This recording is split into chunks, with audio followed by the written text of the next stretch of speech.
My name's Steve Lambeth. I'm joined today with Oscar King, and joining us from Sydney is Jason Teh. Jason, can you hear us okay? Loud and clear, Steve. Fantastic. Well, thanks everyone. Thanks for tuning in. Paul's having a break this week. For those of you that watched The View last week, you would have heard from Michael Baragwanath, our CEO. A good topic came up during that discussion. I thought we'd follow on and elaborate a bit further on that. The topic is AI and whether we're in a bubble and what we're seeing and how we apply a theme like AI, which is getting a lot of attention to investing.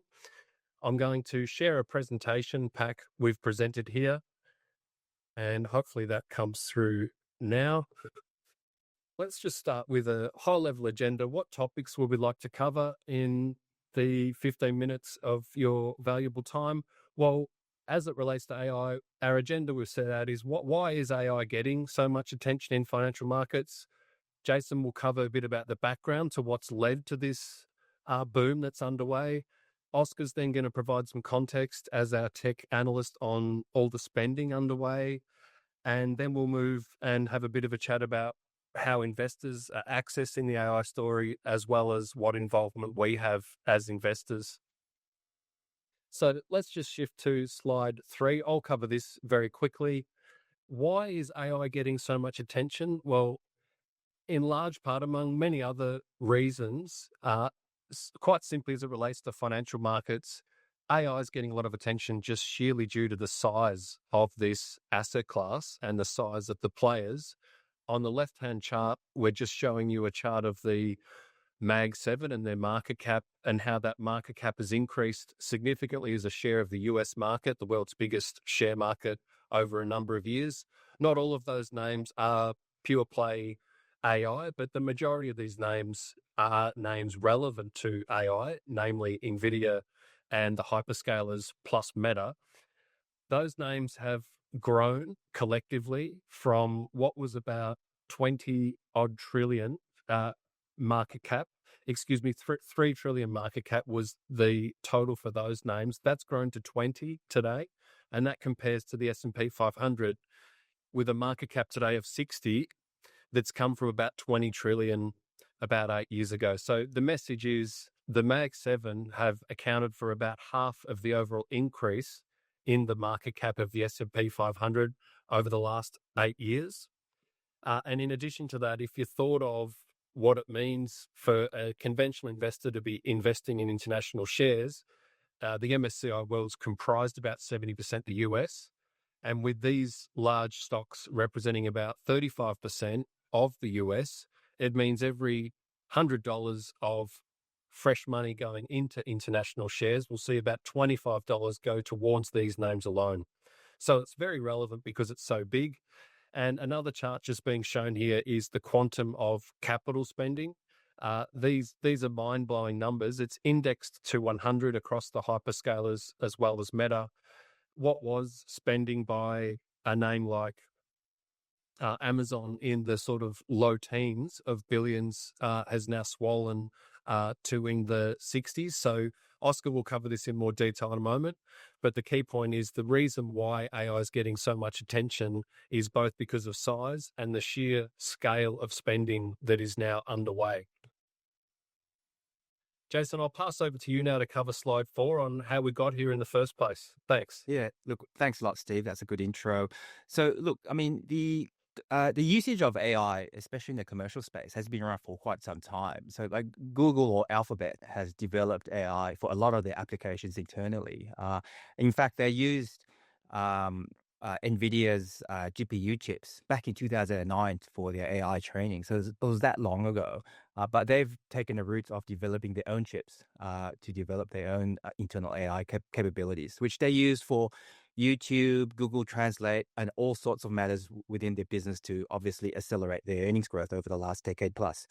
Now, what's changed over the last few years was ChatGPT. So this chart highlights, I guess, the retail access, not the commercial access, right? So it was the first time where everybody in the outside Google, outside these major big firms, could access a chatbot that basically created a virtual assistant. So you can ask it anything, and it spits out an answer from the internet. So, but because you're so successful, if you compare how many users it gathered, it was astonishing, right? Within 5 days, it had 1 million users.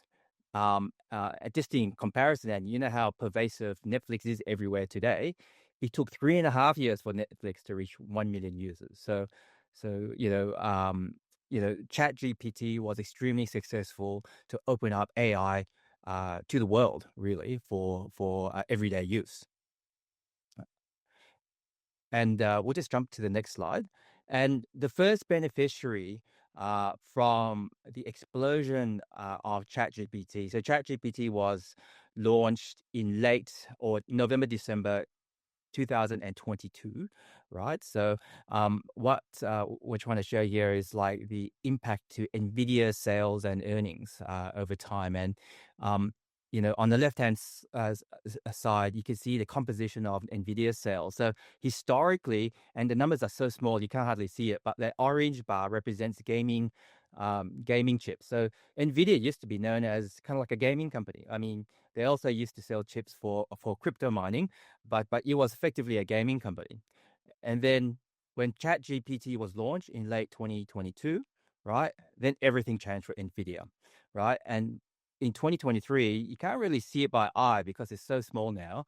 The data center chips increased by 50%, right? That was the first sign that that there was very strong demand for their chips, and it was the first big upgrade that Nvidia had associated. You can see on the right hand side, you can see a big uptick in EBITDA that they generated in 2023, and from there, look, you don't look back. I mean, look at the size and quantum of how much Nvidia is generating. It's forecast to generate $200 billion in sales, right? Compared to, let's say, back in 2022, it's about, half, like 25 billion, right? It is astonishing. Like, other companies sort of transform themselves over such a short time period. And of course, with fast rising sales, you get fast rising earnings, and the share prices follow, which is why, as Steve alluded to earlier, it sort of dominates benchmarks because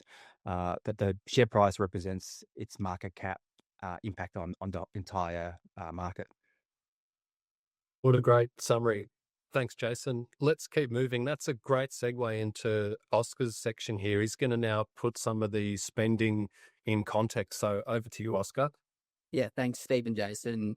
And as Jason just mentioned, Nvidia has been the key beneficiary so far of the AI spend that has been going on, as Steve also alluded to, from all the CapEx that is being spent by the Mag 7. But I guess to put some context around that, you can see in the chart on the left-hand side around the accelerated data center build-out and what that sort of looks like. So when we think about how we get to, the end goal of 2030, it's estimated that around US $3 trillion is required to meet the needs for AI compute and also cloud compute needs. So to put that into context, that's around 60 gigawatts of compute power, which actually equates to around 115 million homes in terms of energy consumption.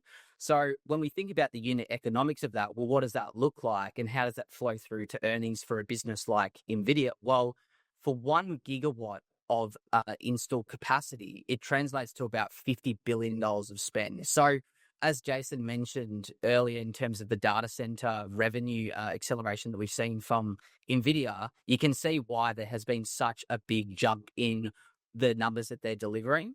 And then if we fast forward to, if we move to the right-hand side, you can see that as a percentage of operating cash flow, the Mag 5, thinking of Meta, Google, Amazon, Microsoft, these sorts of names, they have over the last couple of years, as a percentage of their operating cash flow, stepped up CapEx.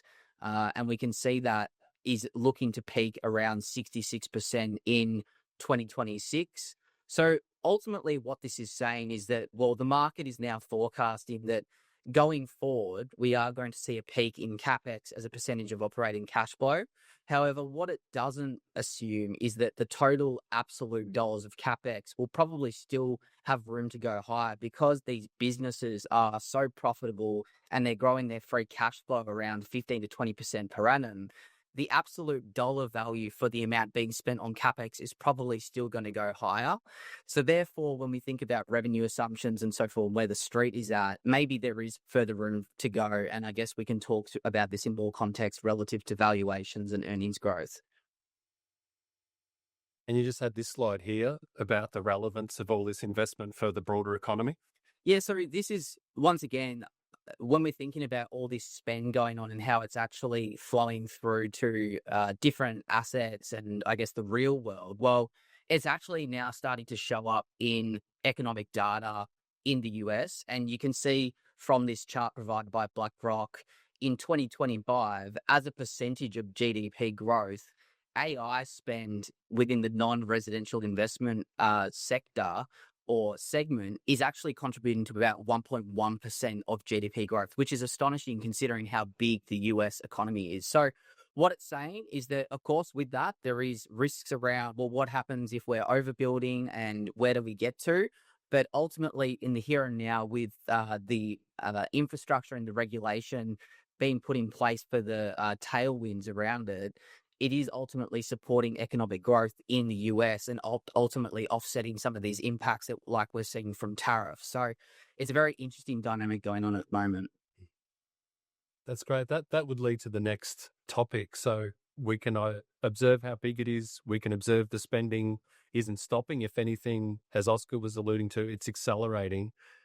A question, Oscar, could you just carry on here and share this slide to help us describe how investors get access to the AI story? Yeah, absolutely. So when we think about the AI journey, as Jason and Steve have alluded to in the prior slides, the companies so far that have benefited from actual earnings growth from AI have been those companies that are responsible for the build out or the supply of AI. So these are companies that are involved in semiconductors, accelerated computing. So businesses like Taiwan Semiconductors, Nvidia, and a few other logos on the screen that may be familiar to viewers.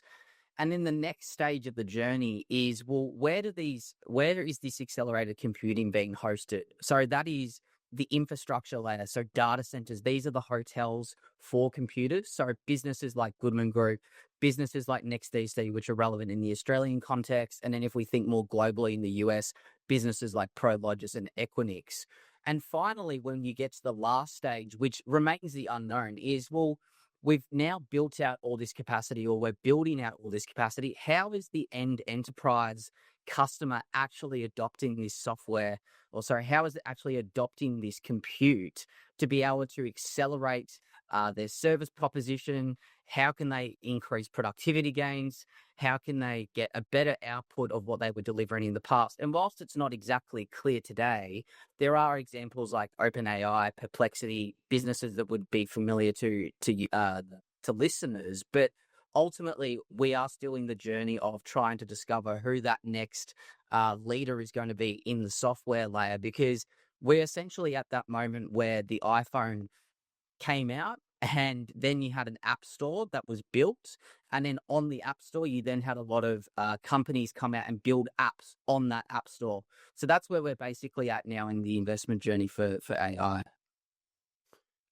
Excellent slide. So the three ways to play. To follow on from that, I'll cover the slide on the right, but first I might just allow Oscar once again to just describe to us, I mean, what sort of valuations sit next to the AI businesses that you were just talking about? Yeah. So look, valuations are very topical at the moment because they are elevated relative to history on an absolute perspective. But when we dive deeper in terms of the segments, you can see in the chart on the right-hand side, the beneficiaries have been the semiconductors. So we've shown this by proxy being the Van Eck Semiconductor ETF, and you can see the chart of what the returns have been over the past few periods. And then the data centers, So that's what I was talking to in terms of the beneficiaries so far. Where are the dollars actually showing up in the P&L of these businesses, and where is the earnings growth actually showing up? This is where we're at. If you then look further down the stack, where we're at that last stage being software and application, these players have actually been underperforming over the past little while. And the question to that is, well, why? Well, there's a lot of fear at the moment around, well, AI is going to replace everything. But at the end of the day, we're very early in this stage of adoption of AI. We haven't even talked about agentic AI. It's a very surface level interface of how users and enterprises are actually adopting it. And while there is a lot of fear, when we think about things in the context of how prior cycles have worked, well, maybe perhaps the market is getting a little bit over its skis in terms of fears around ChatGPT or a Perplexity replacing a business like, say, a Duolingo, for example, that does a service proposition in terms of helping language teaching. So there's a different way to play it. And at the moment, investors are more than happy to buy the story of semiconductors and data centers, but we'll have to wait and see if that's a trend that continues in the future. That's great. Yeah. So just to summarize that, the direct beneficiaries thus far are those selling the chips and following close behind the data center and infrastructure providers. And there remains a question mark as to whether end applications are going to benefit or otherwise. What about some longer term context? Jason, can I just pass back to you to cover this slide about Yeah, how? sure. Yes, thank you. Yeah. So look, no doubt, obviously, the chart earlier that's Oscar highlighted in terms of the CapEx spend as a percentage of operating cash flow. You can see that shrink dramatically for the Mag 5. And, the amount of CapEx in dollars, just billions that's going into the AI spend, draws draws up stories in terms of that's quite similar to the dot-com boom. Back then, you think about back then people talked about the revolution of the internet, and maybe today people are talking about the revolution of AI, right? That could change the world. So, so obviously there are similarities, and that similarity is the CapEx spend associated with everybody building at the same time. The question is how that gets commercialized. Obviously. For the internet boom back in the dot-com boom days, nobody knew to that extent of how the internet was going to be commercialized. And today, that same question is posed on all these AI spend. But there are similarities and differences. So obviously, similarities is that CapEx, or potentially can call it a CapEx bubble. The similarities in both environments today and back in dot-com boom is that tech earnings was strong, right? So you did get rising tech earnings. So obviously the market liked it. The question is whether the market liked it too much, right? So the dot-com boom, it just went ballistic, right? So the valuation multiples was extremely high. And so this chart sort of highlights, I guess, the composition of the EPS share of the tech sector as a percentage of the total S&P 500, and also the market cap of the tech sector as a percentage of total. So back in the dot-com boom, the tech sector accounted for about 24% of total earnings, but it accounted for 40% of total market cap. Today, the tech sector is still roughly around a little bit over 40%, but the tech earnings is about just under 40% of total earnings. So it's one highlight just to show that you're not getting crazy valuations in the tech space. Now, we're not saying, just to be clear, we're not saying they're bargains, right? But we are not witnessing crazy valuations. But I just want to sort of highlight the similarities and differences. I think the key question going forward is whether all this AI CapEx spend can be commercialized. Because if it can be commercialized, then we can see a stronger earnings growth profile for many of these companies. Well, that's great perspective. I have seen a few fund managers publish what simplistically is price to sales and how close it looks to the TMT bubble. But this is much better context because you're actually bringing what shareholders get being the earnings, and there is a very different story playing out in this boom versus what we saw in the TMT bubble. With all that said, and as you said, we're very humble about how the sands continue to shift and how hard it is to forecast outcomes. I'll just cover this slide quickly. We're coming up towards 20 minutes, so we'll draw this to a close shortly. Naturally, if you're on the receiving end of this prezzo, you would wonder, well, for all the discussion we've just provided on AI, how does Clime have involvement? What do we do? What in stocks are we invested in? And this is a little bit simplistic, but I think it's the best way to start in answering this question simply is to say, for any investment, whether it's AI related or otherwise, what we do is operate within a framework and have a process that we use to guide us in what it means to put your hard earned to work successfully to grow wealth. And very simplistically, I've just shared a picture on the left about the high level process of what it means to do for all companies under the same mantra, a review of the wealth creation attributes of a business to then interface with the earnings outlook and get an understanding of what expectations have been set by the market by way of forward expected earnings growth.